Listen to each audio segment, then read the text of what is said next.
Hey everyone! I decided for my senior project to upcycle old, unused clothing in my house and make bucket hats. I wanted to make bucket hats because, well, I really like wearing bucket hats, and it would also give my mom a chance to teach me how to sew. Ever since I was little, my mom always told me the importance of being able to sew and make your own clothes. When she was growing up in Russia, she made almost all of her clothes herself, including her prom dress, and wanted to be a designer, but that wasn't really an option in Russia at those times. I started out by doing research on bucket hats and how to make them. I watched a few different YouTube tutorials and read a WikiHow. After all of that, my mom and I decided using a mix of the 3 tutorials would be the best and easiest way for me to start out. The batch of clothes that I had were a collection of old pants, sheets, shirts, and skirts. So this is the pile of old clothing that I'm going to use to repurpose into bucket hats. Making the first bucket hat was the hardest one. To make the hat, you need 2 top circles, 4 headband pieces, and 4 brim pieces.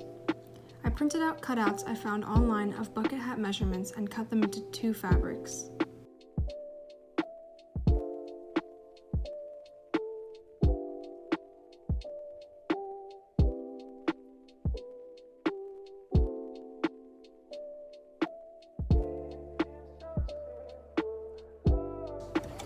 My mom showed me the mechanics of how to use the sewing machine and watched me as I sewed, guiding me to make sure I wasn't messing up too much. Then I used the sewing machine to sew the pieces of the inside layer of the hat together. This layer is mainly good for thickening the hat. I did the same exact thing with the top layer of the hat.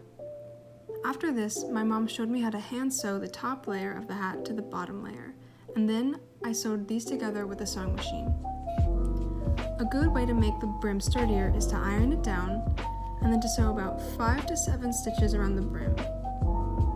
In total, I made about 9 hats.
I used a lot of the fabrics to make the hats reversible, such as these.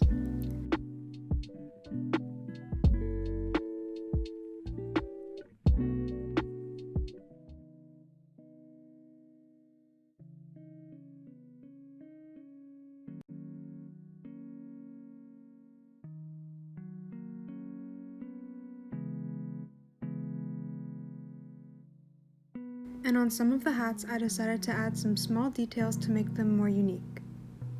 On this maroon one, I stitched the side zipper of the pants around the base of the hat. And on this hat for my brother, I stitched an old New York Rangers patch to the front of it. Before the coronavirus, I was planning on selling the hats for $10 each to some of my friends and family.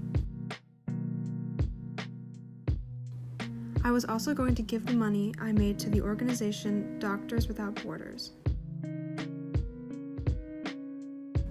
However, I changed this to a donation to help aid the coronavirus in any way that I could, as it's such a prevalent and important issue.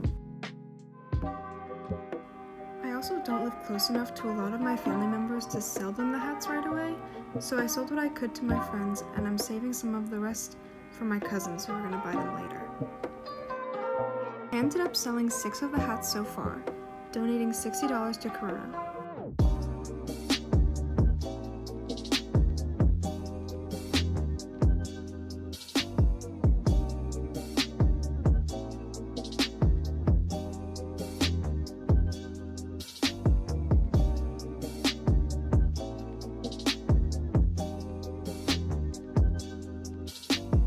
My mom got an email from her work asking for any donations of masks that people could get. I had an extra sheet that was too thin to make into a hat itself, but my mom and I used this opportunity to make 10 masks. I made the masks by cutting up the sheet and folding it up staggered like the blue medical masks for more cloth protection. Then I sewed elastic bands to both ends to go around the ears. After making the first mask, I realized that I needed a piece of wire to go in the top of the mask, so it can close the gaps around the nose. I made a small hole into the top of the mask, put the malleable wire in, and sewed it back up. I made 10 of these masks, and my mom dropped them off at work at her building.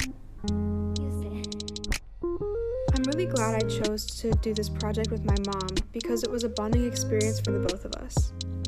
Not only did I learn the life skill of sewing, but it was something that was really important to my mom. I was also able to use this skill to try and help during these strange and difficult times. I think it's important to learn these small but really useful skills, especially in these times. Thank you so much for listening to my presentation. I hope you enjoyed it. Bye!